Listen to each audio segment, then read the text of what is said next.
Hola, ¿cómo les va? Bienvenidos a otra emisión de Desde la Vida por la Televisión Pública Argentina después de tantos años en esta pantalla, pasando ya, llegando un poquito al final de este 2020 tan raro para todos, pero por suerte nosotros pudimos seguir al aire para contarte todo lo que a vos te interesa si perteneces al colectivo de las personas con discapacidad y a los que no también. Programa número 588, vamos a hablar hoy de un tema que a nosotros nos ocupa, nos preocupa, nos interesa desde hace mucho tiempo, que es el bullying o acoso escolar. Digo porque está bueno decirlo también en castellano. ¿Qué significa esto? ¿Qué pasa cuando uno tiene que reinventarse a pesar de haber vivido un dolor desde pequeño porque fue acosado en la escuela? Para eso vamos a tener, yo diría, las dos versiones. La versión de alguien que sufrió eso desde chiquito por tener una discapacidad y la versión de alguien que fue apoyado en ese proceso y que fue rodeado de personas comprensivas, inteligentes, amables y humanas, y por eso pudo zafar de esa situación. Por eso digo que son los dos casos. En el primer caso en el que todo se hizo mal, o los que rodeaban hicieron todo mal, y en el segundo caso los que lo rodearon hicieron las cosas mejor. Para eso lo tenemos a Mariano Porta, que es artista plástico, es docente, fotógrafo, y que tiene una discapacidad con un nombre muy extraño, que es displasia frontometafisaria. Ya nos va a explicar a él ahora de qué se trata. Y para hablar también de inclusión escolar, dentro de este tema, la vamos a tener a Florencia Cambareri, que ya estuvo con nosotros otras veces. Ella es activista por la discapacidad. En su perfil de Instagram me gusta mucho porque ella pone activista disca diverso. Me gusta mucho esa definición que tiene, así que vamos a charlar también con ella. Y ahora tenemos a la doctora acá, con más distancia social que nunca. Pero absolutamente. ¿Qué dice? Estamos al doble de distancia social. Porque nosotros cumplimos la ley acá en este programa. Y si no cumple usted la ley, doctora, estamos muertos. Bueno, les quiero contar un poco a todos ustedes que hoy vamos a hablar de algo que nos iguala absolutamente con todas las personas. Vamos a hablar de matrimonio versus uniones convivenciales. ¿Cuáles son los derechos, cuáles son los deberes cuando vos, que tenés discapacidad, querés o formar una pareja y sin casarte o te casas? Hay derechos y hay deberes y los tenés que saber. Bueno, estamos acá ya con Mariano. ¿Cómo te va, Mariano? Muy bien, por suerte. ¿Qué decís? Muy bien, la verdad que bien. La verdad, un placer estar acá y un programa que lleva añares. Y te digo una cosa, ya llevamos 14 años, siempre digo, al final de todo vamos a terminar en el podio junto con Polémica en el Bar y almorzando con Mirta. Si seguimos así. Gracias a la televisión pública nosotros podemos estar, porque es un programa de una temática tan específica, digo siempre, ¿no? Que la verdad que a nosotros nos enorgullece hacerlo y además hemos establecido contacto emocional con muchos de los invitados que han pasado por acá a lo largo de tantos años y además yo creo que en algún punto hemos ayudado a corregir una cantidad de cosas erradas de la sociedad, de conceptos errados de la sociedad con respecto a la discapacidad. Y hablando de eso, vos sos un ejemplo claro de eso, ¿no? Sos un ejemplo claro. Contame rápidamente cuál es tu discapacidad, que tiene un nombre tan raro, yo creo que lo dije bien, displasia frontometafisaria. Metafisiaria, ok. Es re complicado. En realidad me lo descubrieron como a los 11, 10 años. Hicieron todo un estudio genético y salta esta particularidad genética. No sé cómo viene la rama, creo que hay un cromosoma que hay de más, no sé, una cosa así por el estilo. Dentro del rango, es genético. Es genético. ¿Y esto te lo descubrieron recién a los 11 años? 11 años, sí, 11, 12 años. Mientras tanto, ¿cómo era tu audición hasta ahí? Mi audición en realidad no estaba, no escuchaba absolutamente nada, porque tenía un oído que tenía un 10% y otro un 58 o 60. ¿Y no se lo comunicabas a tus padres? Es que no tenía ni idea, para mí lo que yo oía era lo normal. Para vos era lo normal. No tenía ni idea, y para mí era normal. Era como parte de la vida, no tenía una referencia. Claro, que era oír. ¿Naciste así? Nací así. Y el tema genético se descubre medio a mano con el tema auditivo. O sea, fue a mano, no es que una cosa fue la otra. O sea, una cosa fue como entrelazando a la otra.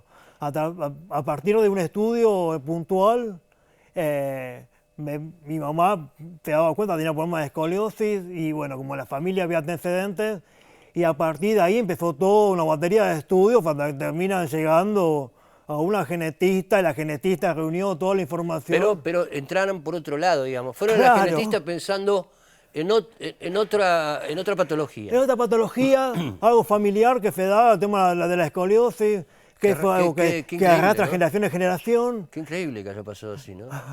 Es muy loco. Digamos, si no hubieras tenido, pienso esto, si no hubieras tenido problemas en tu columna, capaz que nunca te hubieras enterado de que tu audición era esa. Te digo un dato más. A ver.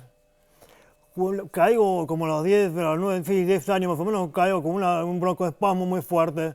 Viene una médica clínica a casa y me hace hablando con mi mamá en ese interín, ¿y por qué no le hace una receta? ¿Por qué no le hace una audiometría? ¿Por qué sí se le ocurrió eso? Porque evidentemente vio algo, evidentemente pasó algo, no sé qué, la charla, no sé qué, y ¿por qué una audiometría?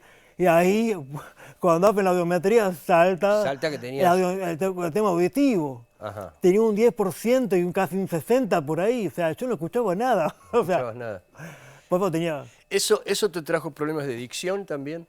Sí, evidentemente sí. Evidentemente es eso. Sí, en primer grado me mandan a fonoaudióloga y nada, la fonoaudióloga en esa época, década del 80, imagínate, no sé, calculo yo, uno para tener una herramienta de laburo, decís, bueno, a ver desde dónde partimos, ¿no? ¿De dónde vamos? Audiometría y vemos qué pasa, si hay otro problema de fondo. Absolutamente nada, ni audiometría, nada. Nosotros te convocamos para hablar de esto porque, bueno, más o menos yo tengo una referencia de tu historia y quisiera que nos cuentes, que vos lo viviste en carne propia, cuáles son tus recuerdos del colegio, de maestras, de compañeros, de cómo fue que sufriste el bullying a raíz de tu discapacidad. Fue como largo, ¿no? Fue como muy largo. Primero no había conciencia real hasta los 10 años. La primera etapa de la primaria fue realmente complicada, muy complicada, porque yo no cazaba ni una ni en el aire, no tenía... En realidad me trataba como un tonto, o que no tenía, no sé, o no llegaba a cumplir los objetivos en la edad que tenía, ¿no? No había algo que les dijera, mira, pasa esto y por eso pasa lo otro. No, había como un preconcepto que el pibe no podía, o sea, que yo no podía. O sea, digamos, como una primera etapa del bullying, más allá del acoso escolar de tus propios compañeros, también había una especie de desconocimiento de cuáles eran las herramientas que te tenían que dar por tu discapacidad. No ni idea. Entonces era directamente que no haga nada, ¿no? Mi mamá corriendo con tarea, corriendo para que yo copiara, recibiendo de las madres que, oye, ¿cómo puede ser? Mi mamá le decía, Graciela, ¿cómo puede ser que vengas a pedir todos los días la tarea de Mariano que no se va a copiar? Así que había toda una situación muy compleja, muy complicada. He tenido una profesora o maestra de segundo grado que yo me quedé fuera de hora copiando porque yo no llegaba nunca a copiar. Porque no escuchabas. Claro, no escuchaba, yo siempre digo, para hacerlo más gráfico, yo estaba como en un termo con tapa rosca y todo, y nadie se daba cuenta de eso. Me zamarrió porque estaba como loca, yo me tenía que ir, ya era la hora, había terminado la hora, y nada, un zamarreo que ahí, imagínate en esa época, década del 80, era como bastante, ya no se usaba, pero era como, viste, fue como chocante. Y uno queda estigmatizado, queda como un lugar medio, en uno queda como una sensación muy rara. Paso a la primaria, se dan cuenta a los 10 años que yo no oía.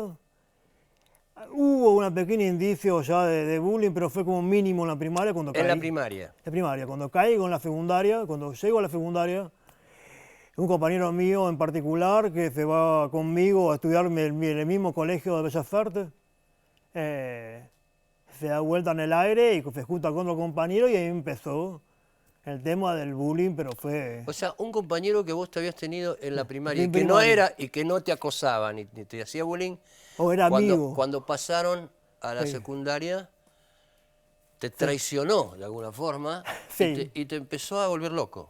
Loco, pero fue... Era él, este compañero, y después todo el grupo, en general, la división, se reían. A mí me llegaron a hacer cosas totales. ¿Se reían delante tuyo? Sí. O a espaldas tuyas, y vos te dabas cuenta. Sí, adelante mío no les importaba nada. Era continuo la cosa. Vos tenías 13, 14 años. Sí.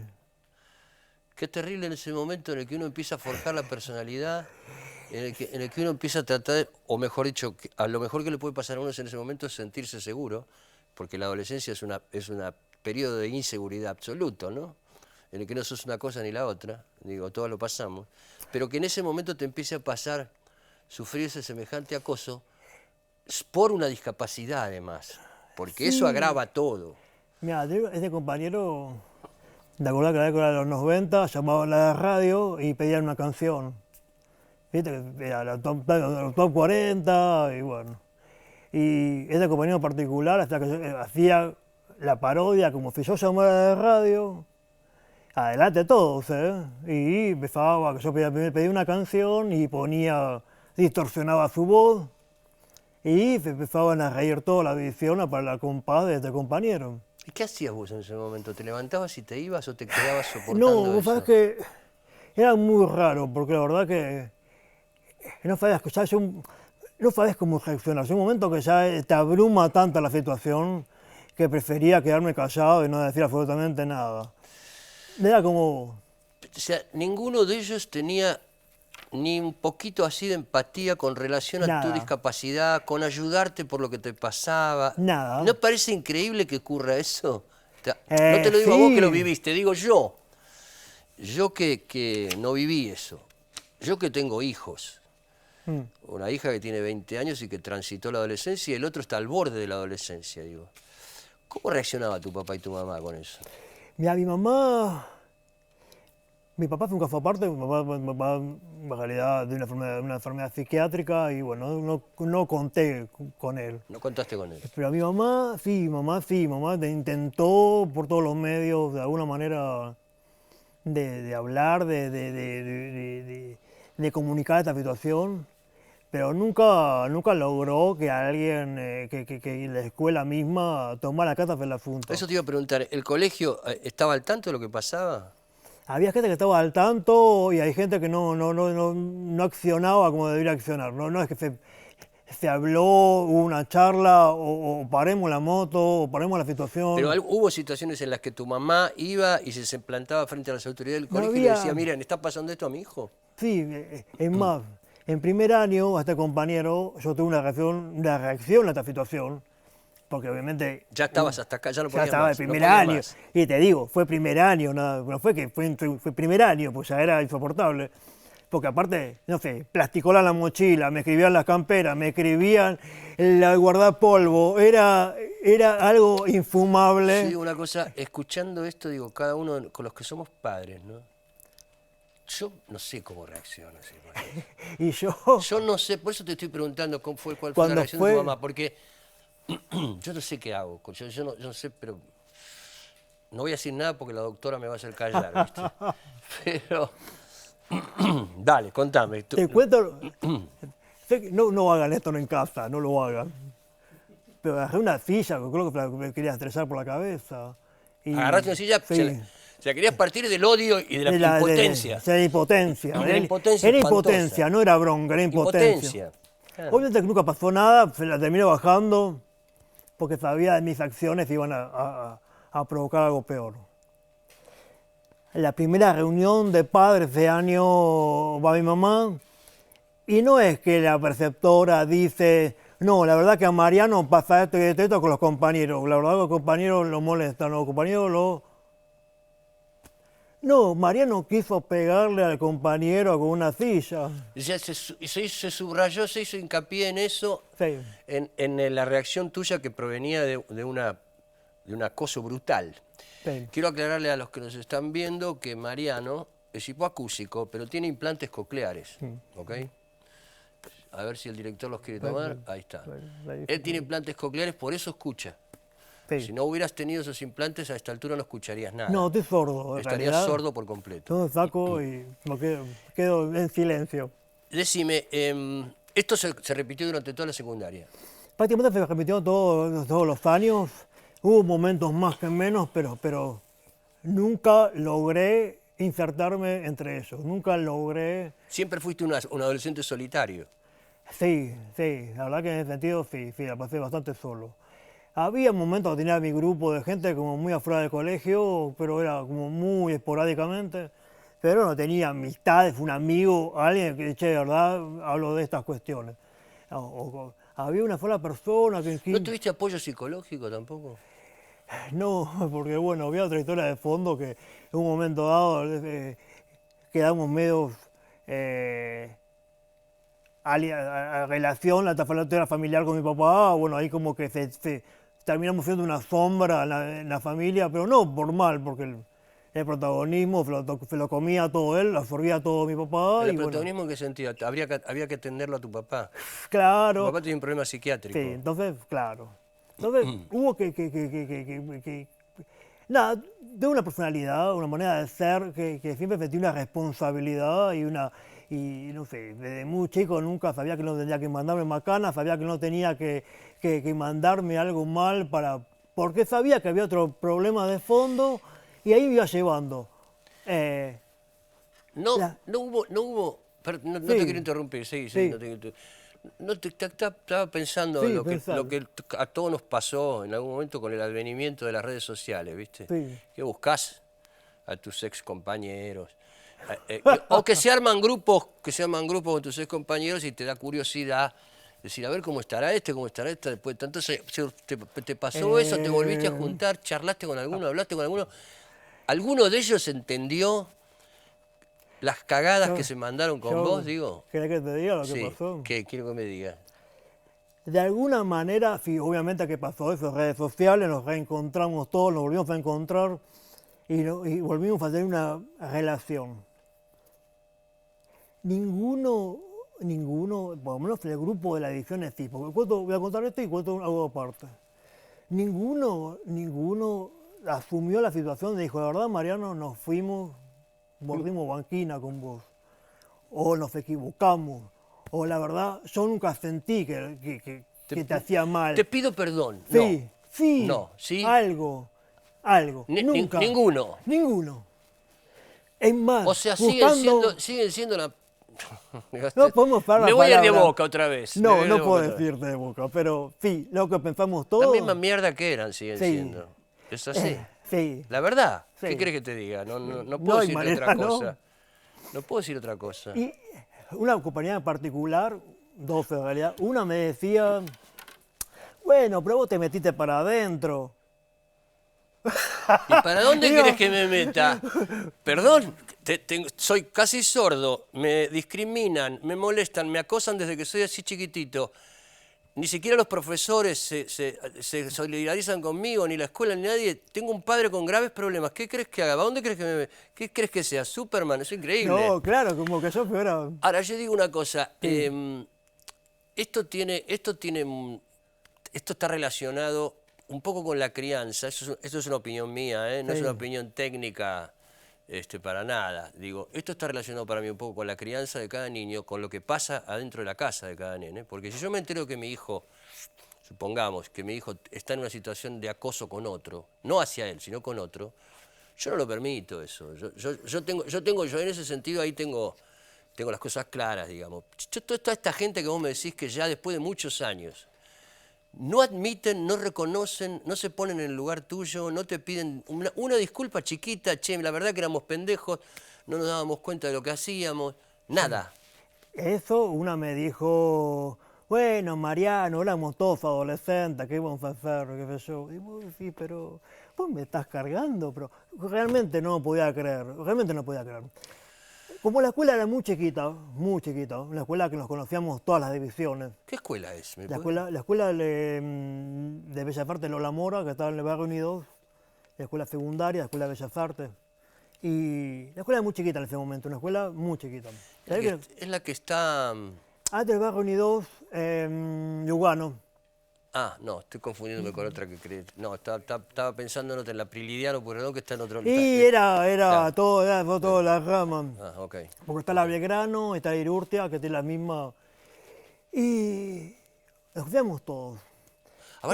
Aparte gente que estudiaba arte. O sea, que se supone que son tipos con mentalidad abierta, que se supone que son tipos inteligentes, que se supone que son tipos humanos, porque para ser artista no podés ser una bestia bruta que no te importe el que está al lado. Digo, yo que soy artista lo digo, y que me crié rodeado de artistas y con artistas. Se supone que uno tiene una sensibilidad muy especial. Por supuesto. O sea, y cuando me dijeron todo esto, he ido con un compañero que era un año más grande que yo, era un año más grande, me encuentra por el Facebook, me encuentra un día, me dice, Mariano, hablando por Facebook, antes que nada te pido disculpas, dice, Chan. No era compañero puntualmente en mi grupo, pero un año más grande. Entonces, pero yo me dejé llevar por lo que todos sean tus compañeros. Entonces, pero amerita que yo te pida disculpas, me dice, porque la verdad dice pasar mal, me dice, no debía haberte hecho el vacío que te hacíamos, no debía ser así. Y a partir de ahí, con este compañero, puede construir otra relación. Hoy podemos hablar de igual a igual, hoy podemos reírnos de igual a igual. Con el grupo en sí, y vos sabés que me choqué contra una pared porque me daban cuenta de que yo un momento que me encontraba en situaciones, digo, pero yo ya no soy ese Mariano. Ese Mariano, uno en esencia sigue siendo la misma persona. Pero yo no soy ese Mariano. Yo tengo mi trabajo, con mi compañero de trabajo me llevo perfecto. Ahora charlemos un poco de esto, porque por las vueltas de la vida, vos que sufriste acoso escolar brutal, en la primaria primero, después en la secundaria peor, sos docente. Sí. O sea que cualquiera hubiera pensado, yo digo, se me ocurre, no sé, si yo me hubiera caído jugando al fútbol y me hubiera quebrado todo, seguro que no iba a jugar al fútbol. Eso seguro. Bueno, vos sin embargo sos docente. Tenemos poquito tiempo antes de irnos al corte, pero contame cómo es tu experiencia como docente. Nada, salí de secundario, yo tenía mi título que me habilitaba para trabajar y como el tema de mi capacidad era notoria por el tema de la adicción, y yo en un momento que me seguía notando como docente, y un día cayó mi primera suplencia y fue un kamikaze, soy un tipo que le pone el pecho a las balas. No cabe duda que no vas a permitir que haya bullying en tu curso. No, ni loco. Seguro. Ni loco. ¿Eso no lo vas a permitir? No, ni loco. Y es más, yo creo que me doy cuenta enseguida cuando hay un problema. Entro al aula y fulano le pasa algo, o pasó algo, o tiene algo, ¿qué onda? O, ¿qué pasó? Y le pregunto a la maestra de grado, porque fue un maratón de plástica, o sea, entro y salgo del aula, no es que estoy con ella toda una mañana o toda una tarde, de lunes a viernes. Son 40 minutos en la semana, que no es nada. Pero así todo, entro al aula, y ¿qué pasó con fulano? Cada vez que pregunto qué pasó con fulano, digo, ¿para qué pregunté? Aparece una historia. Una historia atrás. Quiero pedirle una imagen al director para que la ponga en la pantalla y le quiero preguntar qué significa ese dibujo que vamos a ver, que me cuente. Eso. Lo veo de ahí. Ahí lo estamos viendo, ahí mirá. Ahí. ¿Qué es eso? Me quedé a llorar. Esto es un grabado tuyo. Un grabado, una filografía. Sí, veía que era un grabado. Sí, porque hago filografía también, hago grabado. ¿Y qué significa este grabado? Eso fue el 2016, en realidad lo hice mucho después. En el 2016 me operan mi primer oído, o sea, mi primer implante coclear, el oído derecho. Porque sabía que el izquierdo en algún momento me iba a decir, guay, chao, me voy. Y yo no escuchaba nada ya del izquierdo, del derecho, digo. Y me operaron en 2016 y yo fue audífono e implante, así que estaba escuchando en estéreo. Una mañana, desayunando, un silencio muy particular en invierno, me levanto a un café con leche y de un momento empecé a poner azúcar, como cualquier... Como todos le ponemos azúcar. Como todos hacemos poner. Sí. Pero en particularidad que yo empecé a poner 1, 2, 3, y me empecé a dar cuenta de que el azúcar, estaba escuchando el azúcar caer dentro de la taza de café. Estás escuchando cómo sonido, caía el azúcar en la taza. El sonido sutil que es. Yo no lo escucho eso, Eso lo escuchás vos, no yo, te digo. Nunca escuché eso yo. No sé, pero te juro que lo escuchaba. O sea, sentía la sensación y de escucharlo. Fue como la primera sensación después del implante. Después del implante. Y por eso hiciste este grabado. Sí, hice este grabado por eso, porque me quedó muy Obviamente que el café después no lo revolví después, porque era intomable. Porque ibas a hacer así, sino Bueno, Mariano, me encantó que vengas. Mariano es un artista, les pido que decí cómo es para seguirte en Instagram. En Instagram, El Mundo de Nano. El Mundo de Nano. El Mundo de Nano, Ahí está. Síganlo en Instagram, que tiene cosas muy interesantes en su... No entiendo, nunca voy a entender porque se le dice feed. Para comer, no sé a quién alimenta, no sé, pero bueno, feed.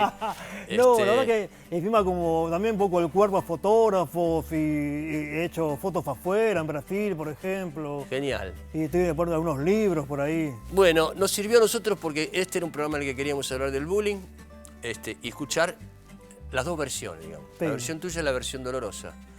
Sí. Que por suerte ya la pasaste y nos va a servir a todos los que nos escuchan, va a servir para que cualquier experiencia que tengan, cualquier mala experiencia que tengan con un hijo con relación al bullying, saben lo que tienen que hacer valer los derechos. Sí. Lo primero que tienen que hacer es acercarse a la escuela y exigir que la escuela también tome parte de eso, se haga cargo de eso, como corresponde, se haga cargo de eso, porque ese es el derecho que uno tiene y la obligación que tiene la escuela. Esto es así, más allá de la crianza que cada uno le dé a su hijo en su casa y las enseñanzas que cada uno le dé a su hijo en su casa para que nunca jamás se convierta en un monstruo como tus compañeros. Nos damos la mano así. Se fue el aire. Vámonos a un corte y nos decís qué estás haciendo en tu casa. Una vez no me vuelven a ver, porque a mí, como a todos, se me olvida. Algo va a quedar adentro tuyo siempre. Algo que yo te dejé alguna vez. No importa si no venís conmigo.